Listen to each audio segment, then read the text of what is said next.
स्वागत आहे तुमचं आवाज भारतीमध्ये। नुकतंच जिल्हा परिषद निवडणुकांचं बिगुल वाजले आणि आपण अशाच इच्छुक उमेदवारांच्या भेटीगाठी घेतोय। आपल्या सोबत आहेत प्रियंकाताई बोरकर।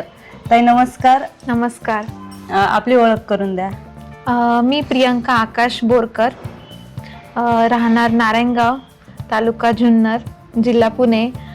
मी जयेंद्र तात्यासाहेब बोरकर यांची सुनबाई आणि राजश्रीताई बोरकर माजी जिल्हा परिषद सदस्य यांची म्हणजे त्या माझ्या आत्ते सासूबाई आहे।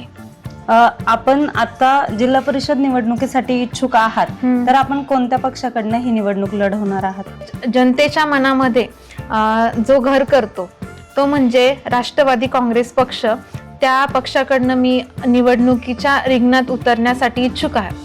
ही निवडणूक तुम्हाला का लढवायची? असे कोणते जनतेच्या मनात प्रश्न आहेत जे तुम्हाला सोडवायचे? सर्वसामान्यांच्या जनतेच्या मनात अनेक गरजा असतात, अनेक मूलभूत गरजा त्यांच्यापर्यंत पोहोचत नाही।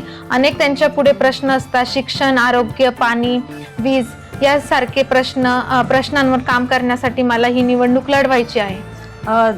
आपण आत्ताच काही प्रश्न सांगितलेत का जनतेच्या मनातले जे आहेत ते, असे कोणते प्रश्न तुम्हाला प्रकर्षाने जाणवलेत का जे तुम्ही सोडवलेच पाहिजेत?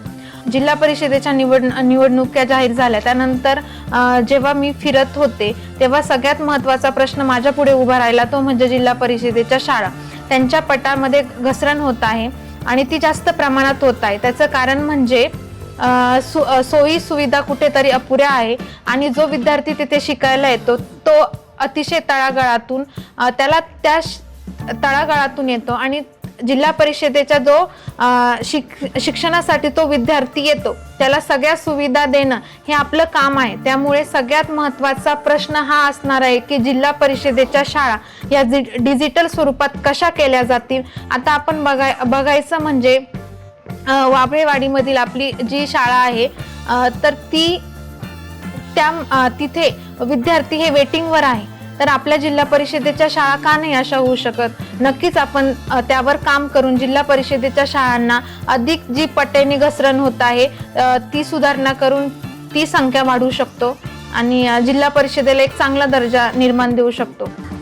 तुमच्या माहेरी आणि सासरी कोण राजकारणात आहे आणि जर असल्यास तुम्ही समाजासाठी त्यांचा कशा प्रकारे उपयोग करून घ्या?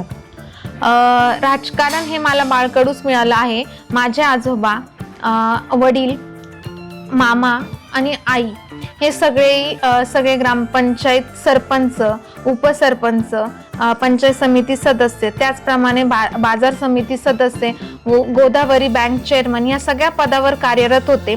लहानपणापासून लोकांमध्ये आपुलकी, प्रेम आणि जिव्हाळा कसा तयार करायचा, त्याचप्रमाणे समाजासाठी आपण कसे उपयोगी यायचं हे मी लहानपणापासून चांगल्या जवळून बघितलं पण आहे आणि ते कसं समाजापर्यंत आपण पोचायचं हे ते शिकले आहे। आपल्या नारायणगाव वारुळवाडी गटात असे अनेक प्रश्न आहेत जे तुम्हाला सोडवायचे आहेत, त्यासाठी तुमची पूर्वतयारी झालेली आहे का? हो, आपण जेव्हा निवडणुकीच्या रिंगणात उतरतो तेव्हा ही पूर्वतयारी करायलाच लागते की आपल्या नारायणगाव वारुळवाडी गटात पहिला प्रश्न हाच येतो की इथे कामे कोणती अपूर्ण आहे आणि ती कामे कोणत्या प्रकारे पूर्ण केली गेली पाहिजे। तो पहिला प्रश्न येतो म्हणजे आपण कॅपेबल आहे का हे प्रश्न सोडवण्यासाठी। आणि मुळातच हे सांगायचं आहे की आपण प्रश्न ते सोडवले गेलेच पाहिजे, कारण आपल्याला तर आपण जनतेच्या मनात कुठेतरी घर करू शकतो आणि त्यांचं जे एक मतदान आहे त्या मतदानाला कुठेतरी आपण त्यांनी मतदान केलं त्यांना तो अभिमान वाटला पाहिजे आपल्यावर। मला सांगा, आता जर तुम्ही राष्ट्रवादीकडून तुम्हाला तिकीट मिळतंय, अशा वेळी जर तुम्हाला पक्षाने तिकीट नाकारलंच तर तुमची भूमिका काय असेल? सर्वप्रथम माझं जे काम आहे 5 वर्षात पक्षश्रेष्ठीने त्याच्यावर अभ्यास केलेला असेल आणि मला वाटतंय की पक्षश्रेष्ठी सगळा अभ्यासपूर्वक निर्णय करून माझा विचार नक्की करतील आणि मला ही संधी देतील। जसं की तुम्ही आत्ताच सांगितलं 5 वर्षात तुमचं काम आहे, परंतु अशी कोणती कामं आहेत जी तुम्ही 5 वर्षात केलीत आणि जनतेपर्यंत पोहोचवण्याचं काम केलंय? जुन्नर तालुका बचत गट असोसिएशनची मी अध्यक्ष आहे त्यानंतर बचत गट, अनेक बचत गट मी चालू केले, त्यांची संघटना केली आणि त्या बचत गटांना बँकेमार्फत कर्ज मंजूर करून दिले. त्यामार्फत मी अनेक तळागाळातल्या महिलांपर्यंत पोहोचले, त्यांचे प्रश्न जाणून घेतले.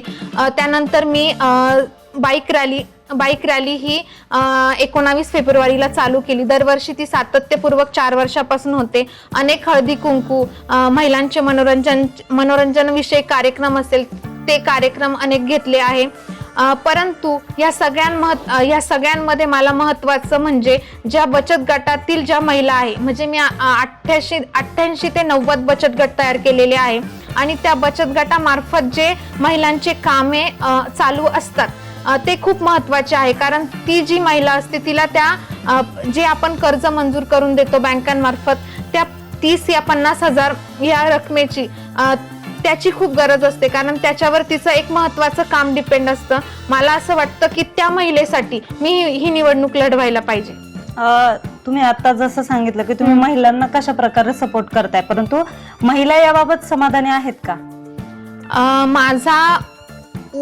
माझं या निवडणुकीच्या रिंगणात उतरण्याचं कारण माझ्या महिलाच आहे. महिलांच्याच आग्रह खातर मी या रिंगणात उतरत आहे. त्यांचा जास्त आग्रह आहे की ताई वहिनी तुम्ही या रिंगणात उतरा, की म्हणजे आपल्याला अजून आपण समाजकारण तर करतोच आहे, तुम्ही त्या मार्फत तर करताच आहे, परंतु आपल्याला समाजकारण करण्यासाठी कुठेतरी राजकारणाचा टच लागतोच. त्यासाठी आपल्याला ही निवडणूक लढवायची आहे. आपल्यासोबत होत्या प्रियंकाताई बोरकर. ताईंच्या मनात अनेक प्रश्न आहेत जे त्यांनी आपल्यासमोर मांडले आहेत आणि येत्या निवडणुकीच्या काळात त्यावर त्या कशा पद्धतीनं ठामपणे उतरतायत, आपलं काम करतायत हे देखील आता जनतेनं पाहणं तितकंच महत्त्वाचं आहे.